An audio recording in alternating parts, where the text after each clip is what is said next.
Hello friend, good morning all of you.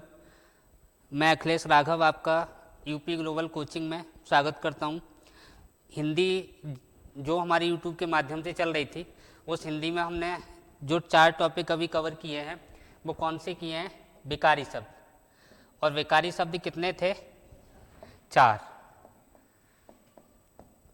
विकारी शब्द, जिनकी अभी हमने बात की वो कौन कौन से थे? एक तो संज्ञा, सर्वनाम, विशेषण और क्रिया। संज्ञा हमने पढ़ ली, सर्वनाम हमने पढ़ लिया, विशेषण हमने पढ़ लिया, क्रिया हमने पढ़ ली। आज जिस टॉपिक की हम बात करेंगे वो क्या होंगे? अविकारी शब्द। और अविकारी शब्द कितने प्रकार के होते हैं? इनके अगर प्रकार पूछे जाएं तो प्रकार कितने हो जाएंगे? 4। ये 4 प्रकार कौन कौन से होंगे? एक तो क्रिया विशेषण,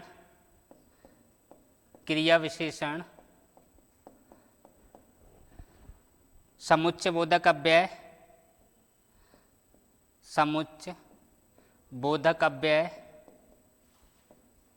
और संबंध बोधक अव्यय, और चौथा कौन सा होगा? विस्मयादि बोधक अव्यय। विस्मयादि बोधक अव्यय।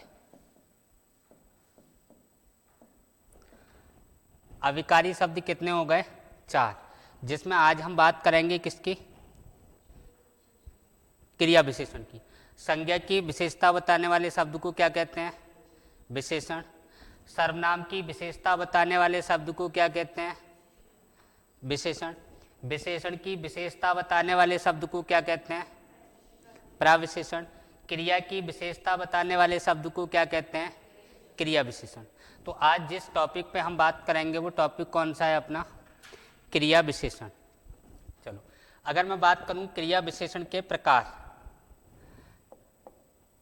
क्रिया विशेषण के प्रकार,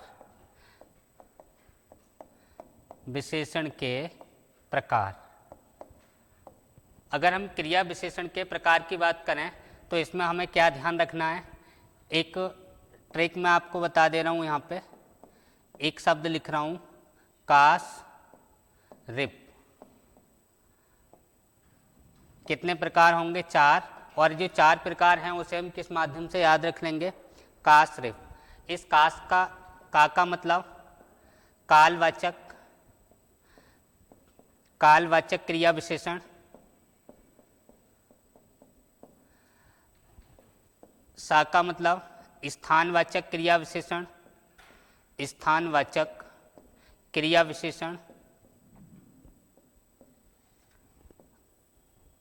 री का मतलब रीतिवाचक क्रिया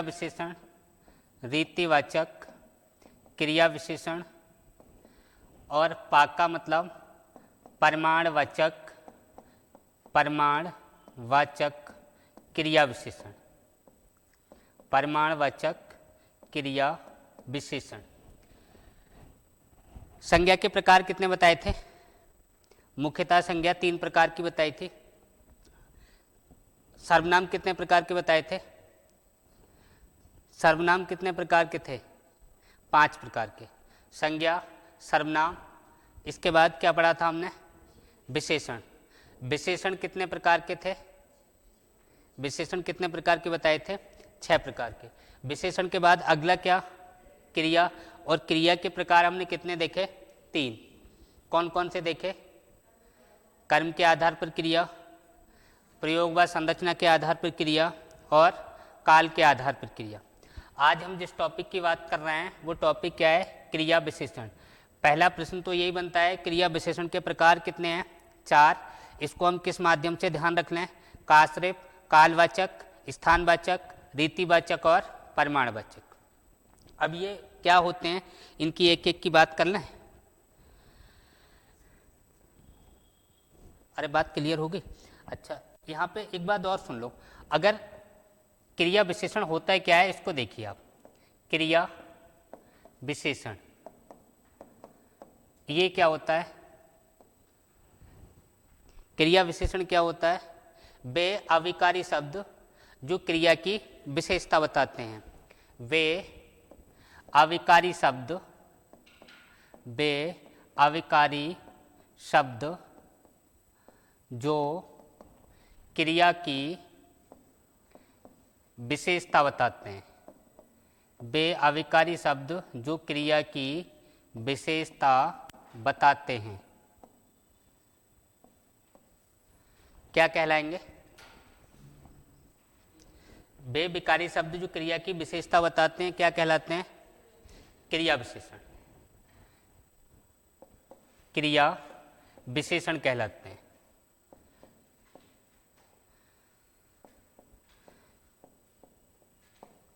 जैसे उदाहरण की अगर हम बात करें, जैसे वह तेज चलता है, वह तेज चलता है। अब मैंने लिखा ये तेज चलता है, ये क्रिया की विशेषता बता रहा है कि क्रिया किस प्रकार हो रही है। तो ये तेज यहाँ पे क्या हो गया? विशेषण, क्रिया विशेषण। तेज क्या हो जाएगा? क्रिया विशेषण। चलना क्या है? क्रिया। ठीक। वह धीरे धीरे चलता है, वह धीरे धीरे चलता है, धीरे धीरे चलता है। अब चलने की विशेषता बताई जा रही है, किस तरह चल रहा है? धीरे धीरे।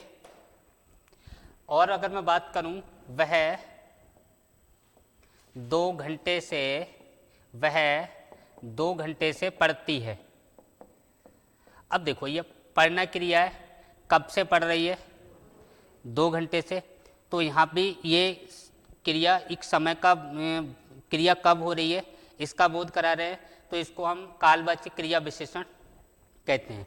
तो ये भी क्रिया की विशेषता बता रही है कि क्रिया हो कब से रही है। अब मैंने ये 4 प्रकार आपको भी बताए थे, कौन कौन से? कालवाचक, कालवाचक क्रिया विशेषण है वो ये शब्द बताता है कि क्रिया किस समय हुई। क्रिया के होने के समय का बोध कराने वाले शब्द को हम क्या कहते हैं? कालवाचक। अगर हम स्थानवाचक की बात करें तो क्रिया जिस स्थान पर हो रही है उस स्थान का बोध कराने वाले शब्दों को हम क्या कहेंगे? स्थानवाचक क्रिया विशेषण। रीतिवाचक, क्रिया किस तरह हो रही है, जिस तरीके से क्रिया होती है उसे हम क्या कहते हैं? रीतिवाचक। क्रिया की मात्रा बताने वाले शब्द को हम क्या कहेंगे? परिमाणवाचक क्रिया विशेषण। चलो एक एक को देख लेते हैं। ये क्रिया विशेषण तो समझ में आ ही गया होगा। वे शब्द जो क्रिया की विशेषता बताते हैं क्या कहलाते हैं? क्रिया विशेषण कहलाते हैं।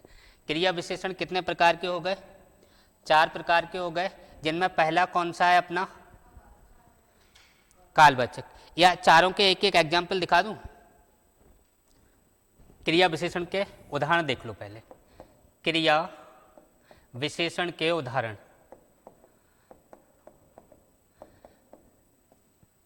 उदाहरण अभी मैंने बताए थे क्रिया विशेषण ये कितने प्रकार के बताए थे? 4 प्रकार के। चारों का पहले एक एक एग्जाम्पल देखते हैं, फिर इनके डिटेल से बात कर लेंगे। वह 2 बजे सोती है, वह 2 बजे सोती है, वह 2 बजे सोती है। तो ये क्रिया के होने का समय का बोध करवा रहा है, और क्रिया के होने के समय के बोध कराने वाले शब्द को क्या बोलेंगे? वह कोने में बैठी है, कोने में बैठी है। या मैं लिख दूं वह सामने बैठी है, वह सामने बैठी है। देखो सामने बैठी है, कोने में बैठी है, ये जो दोनों है ना वो अलग अलग है। अरे बात समझ में आई? ये सामने बैठी है ये किस में जाएगा? स्थानवाचक में। और कोने में बैठी है ये भी कहाँ जाएगा? स्थानवाचक में ही जाएगा। दोनों किस में जाएंगे? स्थानवाचक में। ये क्रिया के होने का स्थान बता रहे हैं, तो ये हो गया स्थानवाचक क्रिया विशेषण। इसकी बात करें, वह 2 बजे सोती है, ये हो गया कालवाचक क्रिया विशेषण। दोनों क्लियर हो गए। अब तीसरा अगर हम देखें, वह बहुत खाती है, वह बहुत खाती है, वह बहुत खाती है, तो ये किस में जाएगा? वह बहुत खाती है या वह कम खाती है, तो ये बहुत या कम, ये मात्रा का बोध करवा रहे हैं, तो ये किस में जाएगा? परिमाणवाचक में। ये अपना किस में हो गया? परिमाणवाचक क्रिया विशेषण। और देख लेते हैं, कालवाचक हो गया, स्थानवाचक हो गया, परिमाणवाचक हो गया, अब कौन सा बचा? रीतिवाचक। रीतिवाचक में लिख लेते हैं, वह धीरे धीरे, वह धीरे धीरे बोलती है, वह धीरे धीरे बोलती है। अब ये जो धीरे धीरे यहाँ जो क्रिया हो रही है, ये क्रिया के होने का तरीका बताया जाए, और क्रिया के होने का जो तरीका बताया जाएगा वो किस में आएगा? रीतिवाचक में। किस में आएगा? रीतिवाचक क्रिया विशेषण। रीतिवाचक क्रिया विशेषण। चारों एग्जाम्पल समझ में आ गए। ये पहला क्रिया के होने का समय का बोध बताए, क्या हो जाएगा? कालवाचक। क्रिया किस स्थान पर हो रही है, इसका बोध कराए, तो क्या हो जाएगा? स्थानवाचक क्रिया विशेषण। अगर क्रिया के होने की मात्रा बताए, परिमाण, तो किस में जाएगा? ये परिमाणवाचक क्रिया विशेषण।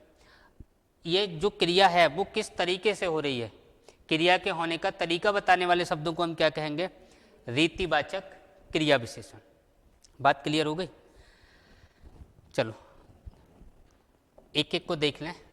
पहले हम लिख लें इस कौन सा? कालवाचक क्रिया विशेषण। कालवाचक क्रिया विशेषण। कालवाचक क्रिया विशेषण। पहला पॉइंट, कालवाचक क्रिया विशेषण की पहचान क्या है? कालवाचक क्रिया विशेषण को अगर हम पहचानें तो पहचानने का तरीका क्या है, कैसे आप पहचानोगे? हालांकि कालवाचक क्रिया विशेषण होते क्या हैं? जो क्रिया के होने का समय का बोध कराते हैं। क्या होते हैं? लिख दे रहा हूं। कालवाचक क्रिया विशेषण बे अव्यय शब्द जो क्रिया के होने के समय का बोध कराते हैं। क्रिया के होने के समय का बोध कराते हैं। ऐसे शब्दों को हम क्या कहेंगे? ऐसे शब्दों को हम क्या कहेंगे? कालवाचक क्रिया विशेषण। वे शब्द जो क्रिया के होने के समय का बोध कराते हैं क्या कहलाएंगे? कालवाचक क्रिया विशेषण। अब कालवाचक जो क्रिया विशेषण है, इनकी पहचान क्या है? पहचान करने के लिए एक शब्द आपको ध्यान रखना है कि कब लगाकर प्रश्न करने पर अगर आपको आंसर मिल जाए तो क्या हो जाएगा? कालवाचक क्रिया विशेषण। पहचान में कब लगाकर प्रश्न करते हैं, कब लगाकर प्रश्न करते हैं। अगर कब लगाकर अगर हम प्रश्न करते हैं और आपको अगर उत्तर मिल जाए तो वो क्या हो जाएगा? कालवाचक क्रिया विशेषण बोलेंगे उसको। अब जैसे वह आज आएगी, वह आज आएगी। अब यहाँ पे मैंने शब्द क्या लिखा? आज। अब कब लगा के आप प्रश्न करो, वह कब आएगी? आ जाएगी। तो कब का आंसर मिल रहा है, और कब का आंसर जिसमें हमें मिल जाए वो हमारा क्या होगा? कालवाचक क्रिया विशेषण होगा। कब आएगी? आ जाएगी। तो इसका जो आंसर हमें मिल रहा है, इसका मतलब ये है कालवाचक क्रिया विशेषण होंगे, उनमें हम क्या लगा के प्रश्न करेंगे? कब लगा के प्रश्न करेंगे, और आंसर अगर आपको मिलता है तो वो क्या कहलाएगा? कालवाचक क्रिया विशेषण कहलाएगा। इसके अलावा इसमें और बहुत सारे शब्द आते हैं, जैसे हम शब्दों की बात करें, वह शीघ्र चली गई, वह शीघ्र चली गई। अब ये जो शीघ्र है या तुरंत है, ये भी किसका बोध करवाते हैं? समय का।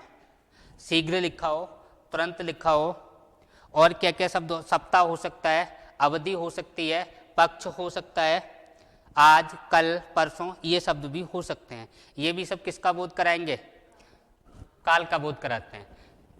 इसमें जो शब्द हैं उन शब्दों को लिख दे रहा हूं। जैसे शीघ्र लिखा हो कहीं, तुरंत लिखा हो, पक्ष लिखा हो, दिन लिखा हो, रात लिखी हो, अवधि लिखी हो, शताब्दी लिखी हो, आज लिखा हो, कल लिखा हो, परसों, ऐसे शब्द ये सब किस में आएंगे? या यहाँ पे आपको सप्ताह लिखा हुआ मिल सकता है, घंटे लिखा हुआ मिल सकता है, दिन लिखा हुआ मिल सकता है। वह 4 सप्ते से दुखी है, तो यहाँ 4 सप्ते से दुखी है। यहाँ पे आप कब लगा के प्रश्न करो, कब से दुखी है? 4 सप्ते से। जिनको सुपर टेट की भर्ती नहीं आई वो 4 साल से दुखी हैं, कुछ 5 साल से दुखी हैं। जिनका टेट सुपर टेट निकल चुका है वो अब दुखी होना शुरू हो गए, वो 2-4 दिन से दुखी हैं जब से सी टेट हुआ होगा। कम से कम भर्ती तो आ जाए। जिनका नहीं निकला है वो पहले से वो तो दुखी हैं, उनकी तो कोई बात ही नहीं है, वो तो आज की डेट में भी आज भी दुखी हैं। बात क्लियर हो गई? अरे बताओ, सप्ताह से दुखी है। अगर मैं लिखूं सुहाना अभी अभी आई, सुहाना अभी अभी आई, किस में जाएगा? कालवचन। और सब देख लो, इसमें और कोई समस्या तो है नहीं। सेकंड देखो आप, दूसरा कौन सा है? स्थानवाचक क्रिया विशेषण। स्थानवाचक क्रिया विशेषण में देखूं, स्थान वाचक क्रिया विशेषण,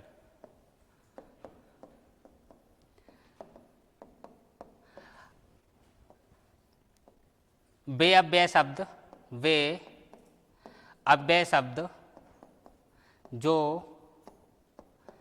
क्रिया के होने के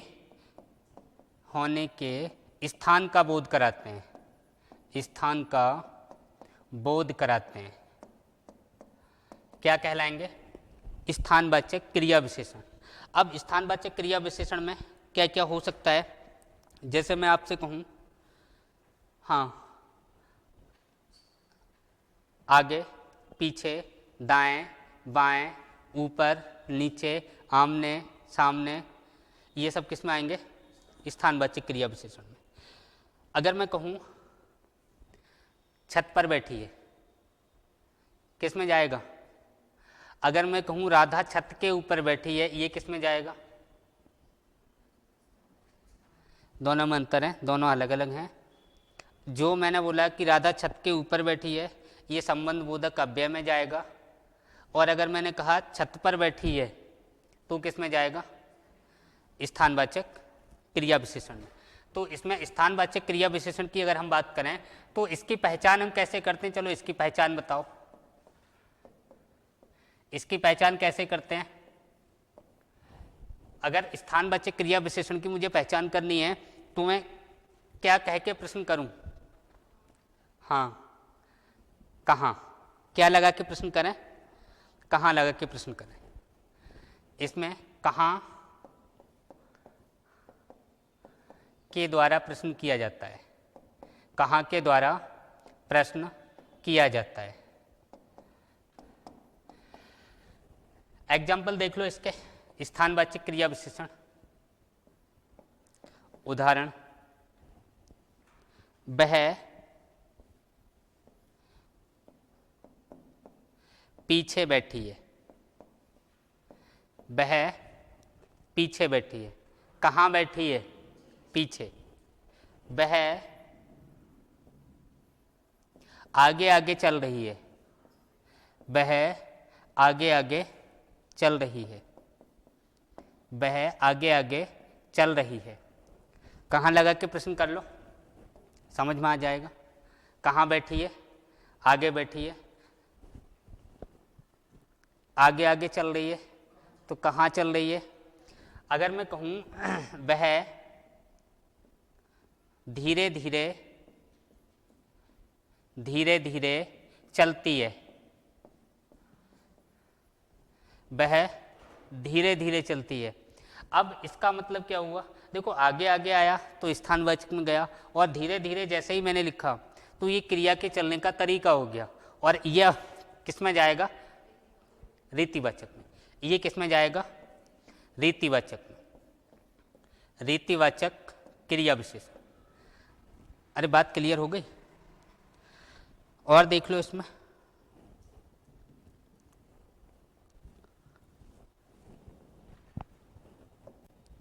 इसमें कुछ पॉइंट नोट करो।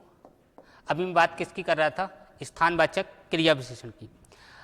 एक पॉइंट यहां पे ध्यान रखना, वह छत पर बैठी है, वह छत पर बैठी है। अब देखो इसमें पर शब्द आ गया, तो पर शब्द आ गया, इसका मतलब छत क्या होगा, फिर यहाँ पे अधिकरण कारक होगा। क्या होगा भाई साहब, अधिकरण कारक। अब मैंने अभी कहा कि जो बैठने का जो स्थान बताए वो क्या होगा, वो क्या होगा, स्थानवाचक क्रिया विशेषण। अब स्थानवाचक क्रिया विशेषण है या क्रिया विशेषण है, ये सब कैसे होते हैं, अभिकारी शब्द होते हैं।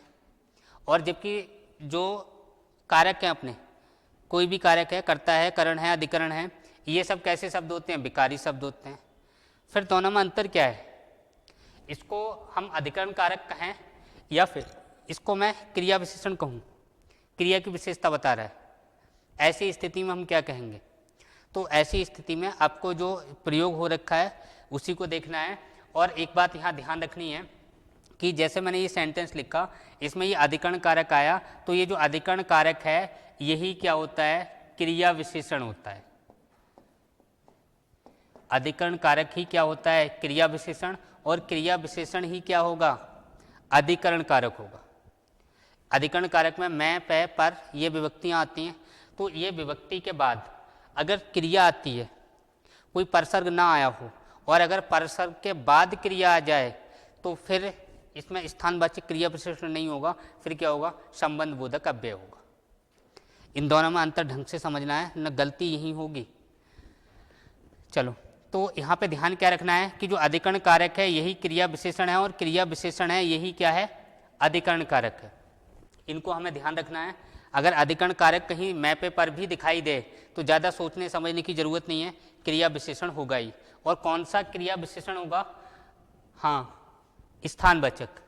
यानी जो स्थानवाचक क्रिया विशेषण है, स्थानवाचक क्रिया विशेषण, स्थानवाचक क्रिया विशेषण ही क्या होगा, अधिकरण कारक। स्थानवाचक क्रिया विशेषण ही अधिकरण कारक होगा, या अधिकरण कारक ही क्या होगा, स्थानवाचक क्रिया विशेषण होगा। ठीक, मैंने कहा गीता छत के ऊपर बैठी है, गीता छत के ऊपर बैठी है। कहाँ बैठी है, छत के ऊपर। इसमें अगर इस सेंटेंस में अगर मैं आपसे पूछूं कि कौन सा क्रिया विशेषण है, तो क्रिया विशेषण है इसमें कोई नहीं है। फिर क्या है इसमें, संबंध बोधक अव्यय। क्या है इसमें, संबंध बोधक अव्यय, संबंध बोधक अव्यय। और संबंध बोधक अव्यय ये आगे मैं बताऊंगा आपको।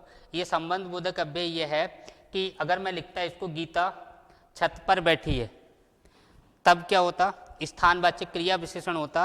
अब यहाँ पे मैंने जो परसर्ग के बाद लिखा है, यहाँ पे जो गीता और छत इनके बीच संबंध बता रहा है, तो यहाँ पे क्या होगा, संबंध बोधक अव्यय होगा। अगर ये परसर नहीं होता, सीधा लिखा होता छत पर बैठी है, तो क्या क्या आता है यहाँ पे? स्थानवाचक क्रिया विशेषण होता। अरे बातें क्लियर हो गई? और सुन लो, वह आज 12 बजे यूपी ग्लोबल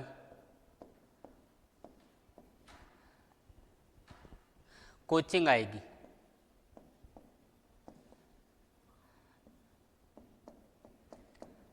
इनको मैं अंडरलाइन मैंने किया,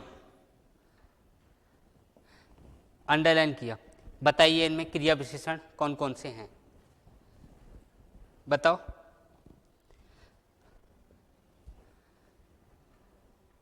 कौन कौन से क्रिया विशेषण आपको लग रहे हैं? देखो, घबराने की जरूरत नहीं है, जो बातें बताई वो लगा के आप प्रश्न करिए। कहाँ आएगी? तो ये क्या हो गया? स्थानवाचक क्रिया विशेषण। कब? ये क्या हो गया? कालवाचक क्रिया विशेषण। ये भी ध्यान रखना कि एक सेंटेंस है, उसमें एक से ज़्यादा क्रिया विशेषण हो सकते हैं, और कौन कौन से हो सकते हैं उन्हें निकालने का तरीका मैं आपको बता चुका हूँ। और देखते हैं, ये कालवाचक समझ में आ गया, यानी कि जो अधिकरण कारक है वही क्या होगा? स्थानवाचक क्रिया विशेषण होगा। स्थानवाचक क्रिया विशेषण ही क्या होगा? अधिकरण कारक होगा। अच्छा, जो स्थानवाचक में दो बातें आपको ध्यान रखनी है। अगर कहीं स्थानवाचक पूछा है तो स्थानवाचक में हमें ध्यान क्या रखना है?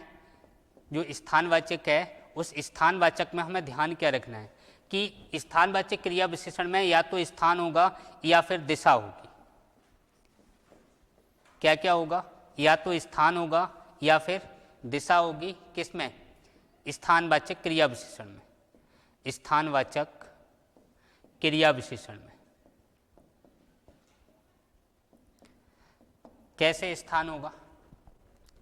अगर मैंने कहा छत पर बैठी है, नीचे है, ऊपर है, बाएं हैं, दाएं हैं, आगे है, पीछे है, तो ये सब किस में जाएंगे? स्थानवाचक क्रिया विशेषण में। अगर मैंने ऊपर, नीचे, दाएं, बाएं, आगे, पीछे बोला तो ये सब दिशाएं हो गई। ठीक, बाएं, दाएं, तो ये सब क्या हो गई? दिशाएं। आमने सामने, तो या तो दिशा होगी और या फिर किसका नाम होगा? स्थान का। और स्थान का जब नाम होगा तो अधिकरण कारक होगा, और अधिकरण कारक ही क्या होगा? स्थानवाचक क्रिया विशेषण होगा। ये दो शब्द आपको ध्यान रखने हैं स्थानवाचक में। मेरे विचार से क्लियर हो ही जाएगा, है नहीं? चलो आगे देखो फिर। तीसरा नंबर क्या है अपना? हाँ, रीतिवाचक या प्रमाणवाचक, कोई सा कर लो। हाँ, क्रम से ही कर लो। प्रमाणवाचक।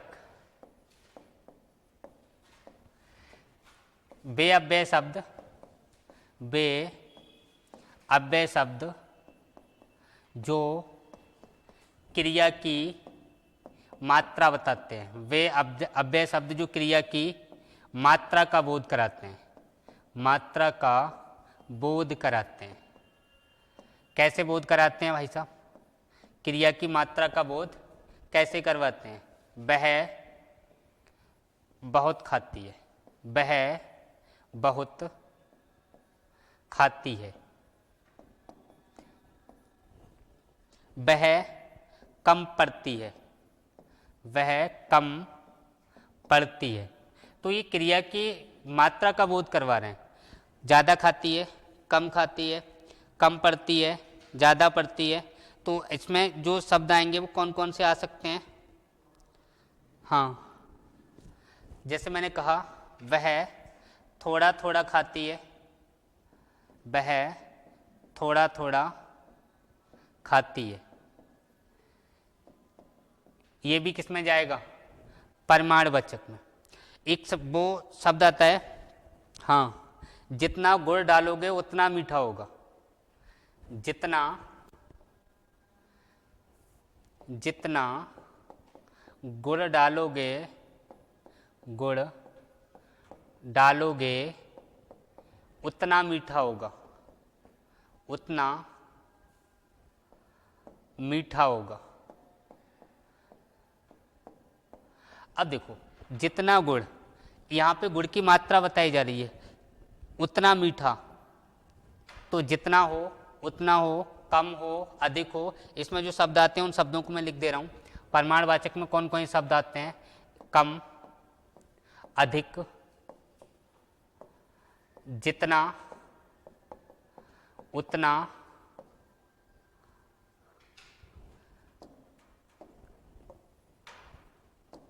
जितना, उतना,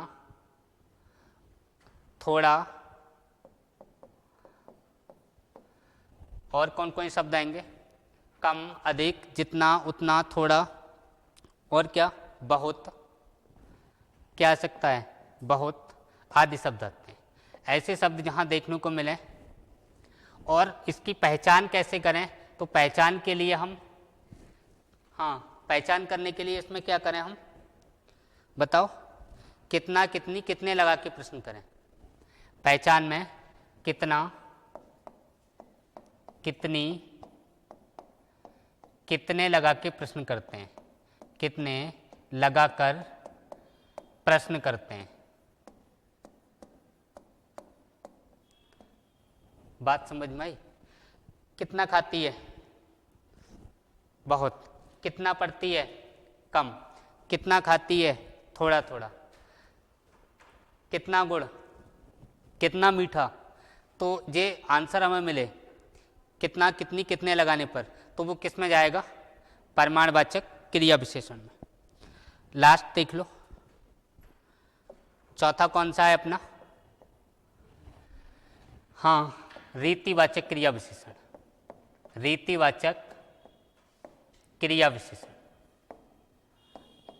रीतिवाचक क्रिया विशेषण में क्या आएगा? वे विकारी शब्द, वे अव्यय शब्द, वे अव्यय शब्द जो क्रिया के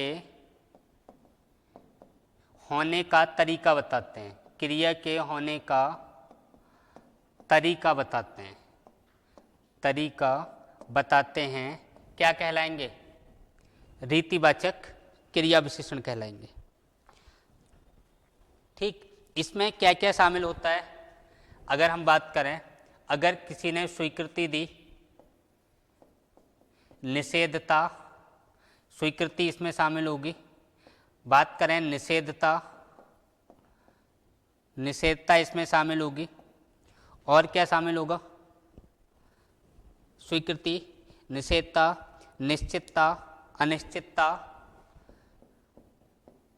निश्चितता और अनिश्चितता। अनिश्चितता, अगर ये शब्द भी हैं तो ये भी किस में जाएंगे? अपने रीतिवाचक क्रिया विशेषण में। किस में जाएंगे? रीतिवाचक क्रिया विशेषण में। स्वीकृति हो, निषेधता हो, निश्चितता हो, अनिश्चितता हो। जैसे वह आज जरूर आएगी, वह आज जरूर आएगी। अब देखो निश्चितता बताई, यहाँ पे शब्द क्या आ गया? जरूर, और ये किसका बोध करा रहा है? निश्चितता का बोध करा रहा है। ऐसी स्थिति में कौन सा होगा? रीतिवाचक क्रिया विशेषण। अगर मैं लिखूं शायद वो आए, शायद वो आए, शायद वो आए, ये किसका बोध करा रही है? अनिश्चितता का। शायद किसका बोध करा रहा है? अनिश्चितता का। ठीक, मैंने लिखा आज वर्षा जरूर होगी। अगर मैं लिख दूं आज वर्षा जरूर होगी, जरूर होगी, ये किसका बोध करा रहा है? निश्चितता का। किसका बोध करा रहा है? निश्चितता का। मैंने एक वाक्य लिखा,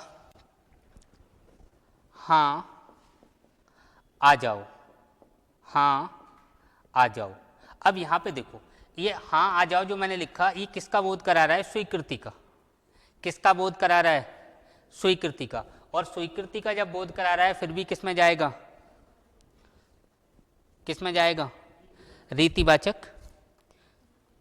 अच्छा ये रीतिवाचक है, इसकी पहचान अगर हम करें तो पहचान करने के लिए क्या लगा के प्रश्न करें, पहचान क्या लगा के करें, इसमें पहचान करने का तरीका कोई समझ में आता हो,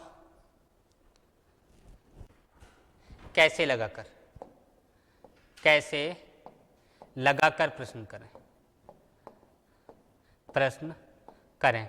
क्यों करें, क्या है, कैसे लगाकर, इसलिए करें क्योंकि ये जो रीतिवाचक क्रिया विशेषण है ये क्रिया के होने का तरीका बताता है। अब जो क्रिया हो रही है वो किस तरीके से हो रही है, इसलिए क्या लगा के प्रश्न करेंगे, कैसे लगा के प्रश्न करेंगे। लेकिन जो इससे हटके जो शब्द हैं, हो सकता है आपकी किताब में ना भी दिए भी हों, लेकिन इनको जो ध्यान हमें रखना है वो ये 4 शब्द इम्पोर्टेंट हैं। अगर स्वीकृति हो,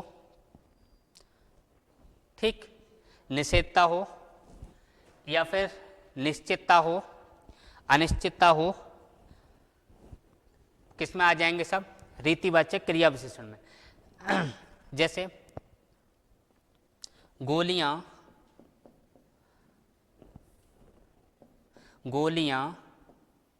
धड़ाधड़ चली, गोलियां धड़ाधड़ चली। अब देखो गोलियां कैसे चली, धड़ाधड़, तो कैसे का आंसर मिला, और जब कैसे का आंसर मिला तो किस में जाएगा, ये रीतिवाचक क्रिया विशेषण में। और सुन लो, मत आइए या मत जाओ, मत जाओ, हाँ आ जाओ, तो हाँ स्वीकृति दिखा रहा है, ये निषेधता की बात करवा रहा है। आज वर्षा जरूर होगी, ये किसकी बात कर रहा है, निश्चितता की बात कर रहा है। शायद वो आए, किसकी बात कर रहे हैं, अनिश्चितता की बात कर रहे हैं। तो ये हमारे सारे सेंटेंस किस में जाएंगे।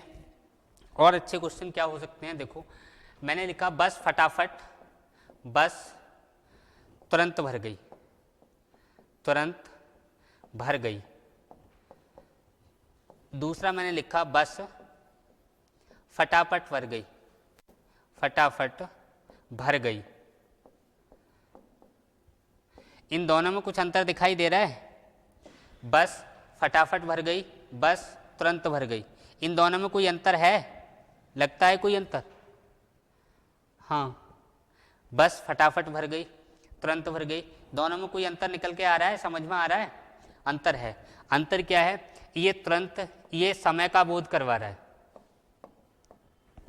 किसका, समय का, और समय का बोध करवा रहा है तो ये किस में जाएगा, कालवाचक क्रिया विशेषण में। ये हो गया अपना कालवाचक क्रिया विशेषण, इसको हम किस में लिख देंगे, कालवाचक क्रिया विशेषण में, कालवाचक क्रिया विशेषण। फटाफट ये क्रिया के होने का तरीका बता रही है, और जब तरीका बता रही है तो ये किस में जाएगा, रीतिवाचक में, रीतिवाचक क्रिया विशेषण। अरे बात क्लियर हो गई नहीं, बताओ। अगर मैंने लिखा